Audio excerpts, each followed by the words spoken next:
ఎన్నికల అనే విధానానికి పోకుండా మేము పరిపాలన అందించినాం.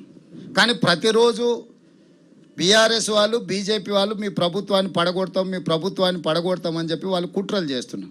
కుట్రల్ని తిప్పికొట్టాలంటే మేము కొన్ని కఠినమైన నిర్ణయాలు తీసుకోవాల్సిన పరిస్థితి వచ్చింది. ప్రజలెన్నుకున్న ప్రభుత్వాన్ని పారదర్శకంగా పనిచేయడాన్ని అవకాశం ఇవ్వకుండా కేసీఆర్ నుంచి మొదలు పెడితే కడియం శ్రీహరి గారు లాంటి వాళ్ళు కూడా ఈ ప్రభుత్వం 3 నెలలే ఉండదని, డాక్టర్ లక్ష్మణ్ గారు కూడా ఈ ప్రభుత్వము ఎన్నికలు అయిపోయిన ఎంబడే మా ఆపరేషన్ మొదలు పెడతామని, ఇది దేనికి సంకేతము? ఈ 100 రోజుల్లో ఎక్కడైనా ఏదైనా ఫిరాయింపులకు కానీ లేకపోతే రాజకీయంగా వేరే రకమైన ప్రయత్నం మేము ఎక్కడైనా చేసినామా? ఈరోజు వాళ్ళిద్దరూ ఒకే లైన్లో మాట్లాడుతున్నారు ఈ ప్రభుత్వాన్ని పడగొడతామని. అంటే వాళ్ళు పడగొడితే చూసుకుంటా కూర్చుంటామా? ఇప్పుడు కుక్క కాటుకు చెప్పు దెబ్బ అని పెద్దలు చెప్పినరు, కొట్టకుట్టు ఊరుకుంటామా? కొడతాం కదా. నేను ముందే చెప్పినా కదా, సరే మీరు తారీఖు పెట్టుర్రి చెప్తా కదా అని. అందుకే ఈరోజు మొదలు పెట్టిన, మీరు ఇంకా చూసినట్లేరు.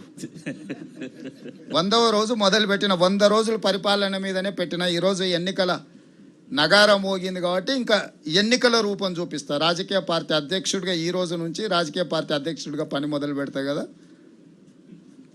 నిన్నటి కోడ్ రానంత వరకు ముఖ్యమంత్రిగానే వ్యవహరించిన. ఎందుకంటే చాలా నిబద్ధతతోని రోజుకు 18 గంటలు ప్రతిరోజు పనిచేసిన ఈ 100 రోజులు. ఎక్కడ కూడా చిన్న తప్పిదానికి కూడా అవకాశం ఇవ్వకుండా పరిపాలన ఇచ్చినా నేను అనుకుంటున్నా. నిన్న 3 గంటలకు ఎన్నికల ప్రధాన అధికారి ఎన్నికల నగార ఊదిండు. ఈ 100వ రోజు రాజకీయపరమైన నిర్ణయం తీసుకున్నాం. మీకు ఇంకా అంటే పార్టీ ప్రెసిడెంట్కి ఆల్రెడీ యాక్టివిటీ మొదలుపెట్టినా, మీ దృష్టికి రానట్టుంది, 1 గంటలో మీ దృష్టికి వస్తుంది. నెక్స్ట్ సార్, నా పేరు కొండ రాంబాబు, సూర్య రిపోర్టర్ని సార్ నేను.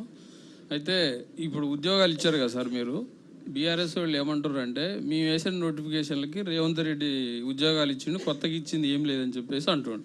ఇంకోటి ఏంటంటే గ్రూప్ 1 మన రాష్ట్రంలో పడక 13 సంవత్సరాలు అవుతుంది సార్, 2 సార్లు క్యాన్సిల్ అయింది. సో అప్పటి నుంచి చదువుతున్నటువంటి వాళ్ళు ఉన్నారు, వాళ్ళందరూ ఇప్పుడు ఏజ్ బార్ 50 అబోవ్ అయింది.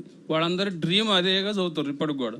వాళ్ళు ఏమంటారు అంటే 46 కాదు, ఈ ఒక్క నోటిఫికేషన్కి 51 ఇస్తే మేము తెచ్చినాం కాబట్టి నిరుద్యోగులు పోరాడి కాంగ్రెస్ ప్రభుత్వాన్ని అధికారంలో తెచ్చినాం, ఈ ఒక్క సహాయం చేస్తే నెక్స్ట్ టైం మళ్ళీ యాజ్ యూజువల్ పెట్టుకోవచ్చు అని అంటారు. దాని మీరు 10 ఏళ్ళ నుంచి వాళ్ళు మేము అన్నీ చేసినాం కానీ నియామకాలు చేపట్టలేదు అని చెప్పడం అంటే భావదారిద్ర్యం ఎట్లుందో అర్థం చేసుకోండి. వాళ్ళకి సోయే లేదు వీళ్ళకి ఉద్యోగాలు ఇవ్వాలని. ఓడిపోయిన వినోద్ రావుకి ఎట్లా ఉద్యోగం ఇవ్వాలి, బండకేసి కొట్టిన కవితమ్మని ఎట్లా కుర్చీలో కూర్చోబెట్టాలి, మంత్రి పదవి ఇవ్వకపోతే హరీష్ రావు గారు 6 నెలలనే అన్నీ అయిపోయినట్టు డీలా పడిపోయి మంత్రి పదవి ఇచ్చే వరకు మామింటి చుట్టూతో కాళ్ళు పట్టుకొని మంత్రి పదవి తెచ్చుకొని, వాళ్ళు 1 నిమిషం కూడా తెలంగాణ రాష్ట్రం వస్తే కనీసం 1 గంట కూడా ఆలస్యం చేయలేదు. జూన్ 2, 2014 వస్తే కుటుంబం అంతా పొలోమనూరికి ప్రమాణ స్వీకారం చేశారు.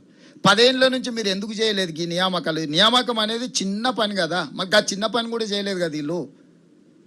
వీళ్ళకి ఎప్పుడు ఆలోచన, సోయి, బాధ్యత లేదు. బాధ్యతారహితంగా గాలికి వదిలేసి ఉంటే అన్ని కోర్టుల్లో ఉన్న కేసులను పరిష్కరించుకుంటూ ఒకటొకటిగా చిక్కుముళ్ళు విప్పుకుంటూ నియామకాలు చేసి 3 నెలల 30,000 ఉద్యోగ నియామకాలు నేను చేపట్టిన, ప్రతి పేరు ఇస్తా నీకు.